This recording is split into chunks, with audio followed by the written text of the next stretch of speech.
Data from the Department of Veterans Affairs shows it cut healthcare hiring times by more than half.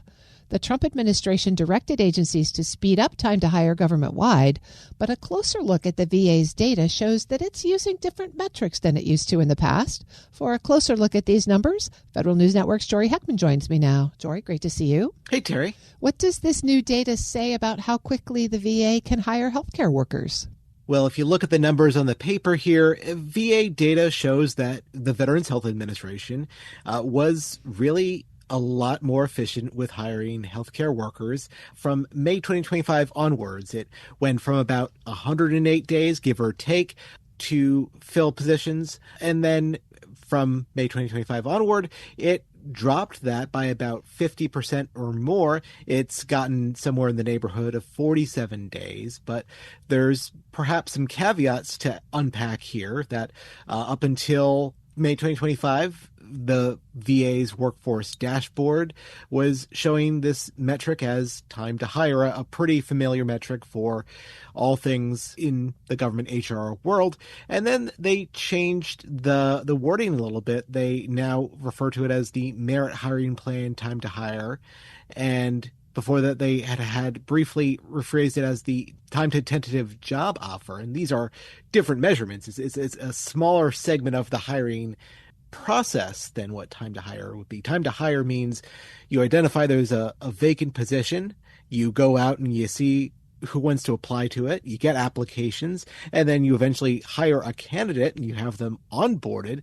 That is a much lengthier process than making a tentative job offer, because this is healthcare work, and by nature of it, the VA has to go through a number of steps to make sure these are candidates who are safe to be in a hospital setting. And so there are sometimes lengthy steps to go through, but often necessary steps for these people to be entrusted with care for veterans. And in some cases, this could be an apples to oranges comparison of the old data sets to the new data sets. Has VA offered any explanation about these changes to the data, why they made them, what difference it makes? So VA didn't get back to me in terms of a request for comment for this story, but one thing that is clear here is in the newer updates to the VA workforce dashboard, they do recognize that in the definitions in the kind of small print at the bottom, they do recognize that they have changed the definition of what this measurement captures, that it is the time to receive a tentative job offer, and that they made these changes in compliance with OPM's merit hiring plan. This was the government-wide document that we saw last spring, where they directed agencies to, among other things, get the time to hire down to where it is. It's been hovering above 100 days on average government-wide, and OPM wants agencies to get that down to somewhere in the neighborhood of 80 days. Can you really compare this new data to the previous data? It feels like a line chart that would have a gap in the middle of it and a shift. Yeah, I think these are completely different data sets, and VA has seamlessly slotted the new data in where the old data used to be, but these are different values. They are measuring and tracking different things. And so there are some who would look at this and find it somewhat misleading that they are, without very little notice, saying that this is what they're doing going forward. What are you hearing from members of Congress about all of this? There was a hearing last week with the House VA committee, and members of Congress did point out these changes to the data sets. First, we'll hear from Congresswoman Delia Ramirez. She's a Democrat from Illinois. She pointed out this discrepancy in the data, and she said that this amounts to smoke and mirrors. Unlike your predecessor, who measured the time to hire as the number of days it takes for a new hire to start the job, you are measuring the number of days it takes for an applicant to receive a tentative job offer. And that is why we can't trust anything that's coming out of your office.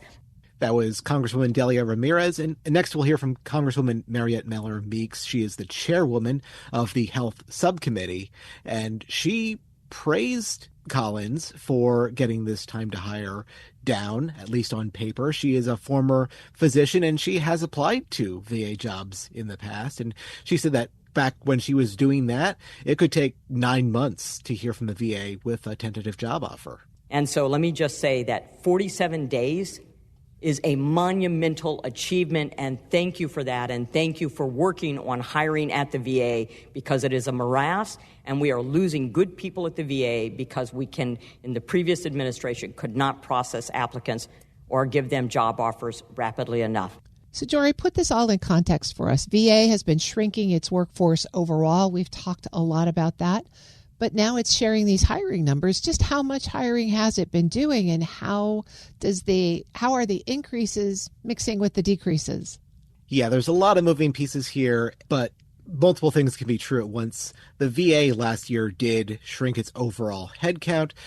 It shrank it by about 30,000 positions here, but the VA continues to hire, particularly for its healthcare workforce. They're going to continue to hire for nurses, physicians, mental health specialists, people like that. And to give you a sense of that, VHA last year, they hired about 20,000 healthcare employees.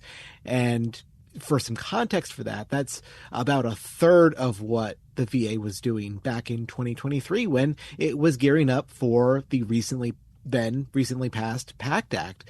And this is legislation that greatly expanded the eligibility for veterans who were exposed to toxic substances during their military service, expanded their eligibility for VA healthcare and benefits. And so at that time, VA was really preparing for a massive volume in patients, in veterans signing up for VA services. The current administration, under Collins's leadership, says that the demand is not as high as they expected it to be. And so there is a overhiring in some instances. And so they are trying to map the current size of the workforce to where the need is greatest based on where the veteran population is. And to that point, and to achieve that goal, VA so far this fiscal year, they have hired about 7,000 healthcare employees. Well, this, I'm sure, will continue to be in the headlines. So, Jory, thanks for updating us. Thanks, Terry. That's Federal News Network's Jory Heckman, and you can find his story at federalnewsnetwork.com.